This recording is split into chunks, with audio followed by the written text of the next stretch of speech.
अन्न का अपमान। एक बार की बात है, एक गांव में राधा नाम की एक लड़की रहती थी। वह बहुत ही सुंदर और सुशील थी, लेकिन उसकी एक बुरी आदत थी कि वह बहुत ज़्यादा खाना खराब करती थी। वह ज़्यादा खाना लेकर फिर उस खाने को फेंक देती थी। कुछ समय बाद उसकी शादी हो गई। उसकी सास ने सारी जिम्मेदारी उसको दे दी और कहा कि अब तक वह घर बहुत अच्छे से चलाती थी, अब से उस घर की सारी जिम्मेदारी तेरी है। राधा ने अपनी सास की बात को मान लिया। अब से वही घर चलाने लगी।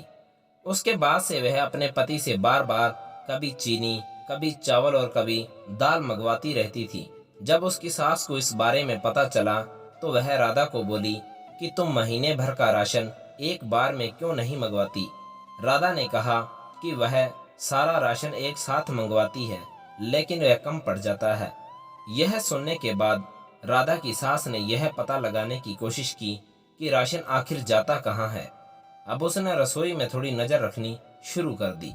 कुछ दिन रसोई में देखने पर उसको पता चला कि राधा बहुत ज़्यादा खाना बनाती थी, जिससे बहुत सारा खाना फ्रिज में ही रखा रहता था।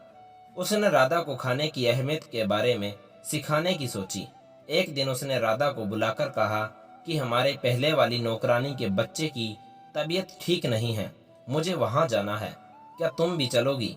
राधा भी अपनी सास के साथ जाने के लिए तैयार हो गई।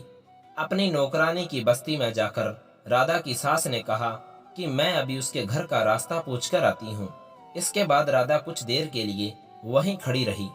तभी राधा ने एक घर के अंदर देखा तो एक छोटा बच्चा भूख के कारण बहुत रो रहा था। उसकी माँ ने अपने अनाज के सभी बर्तन देखे, लेकिन वो सभी के सभी खाली थे। यह देखकर राधा को रोना आ गया। कुछ देर बाद उसकी सास आई और उसको उसकी नौकरानी के घर लेकर गई। नौकरानी के घर जाने पर उसका लड़का बीमार लेटा हुआ था। जब राधा की सास ने बीमारी का कारण पूछा तो नौकरानी ने कहा कि वह एक घर से बचा हुआ भोजन लेकर आई थी, लेकिन उसको नहीं पता था कि वह खाना बहुत पुराना था और खराब हो चुका था। उसने वह खाना अपने बेटे को खिला दिया, जिससे उसके बेटे की तबीयत बहुत ज़्यादा खराब हो गई। यह कहकर वह रोने लगी। कुछ देर के बाद राधा और उसकी सास अपने घर आ गए। घर आने पर राधा अपनी सास के गले लगकर बहुत रोने लगी।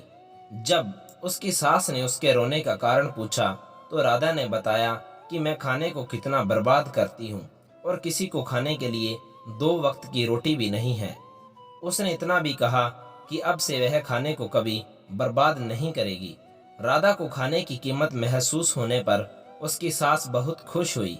तो दोस्तों, इस कहानी से हमें यह सीखने को मिलता है कि हमें कभी भी अन्न को बर्बाद नहीं करना चाहिए, क्योंकि इस दुनिया में ऐसे भी लोग हैं जिन्हें अन्न कई कई दिनों तक देखने को भी नसीब नहीं होता। तो दोस्तों, कहानी अगर अच्छी लगी हो तो वीडियो को लाइक शेयर ज़रूर करें और चैनल पर अगर नए हो तो चैनल को सब्सक्राइब करना न भूलें। वीडियो देखने के लिए आपका बहुत बहुत धन्यवाद।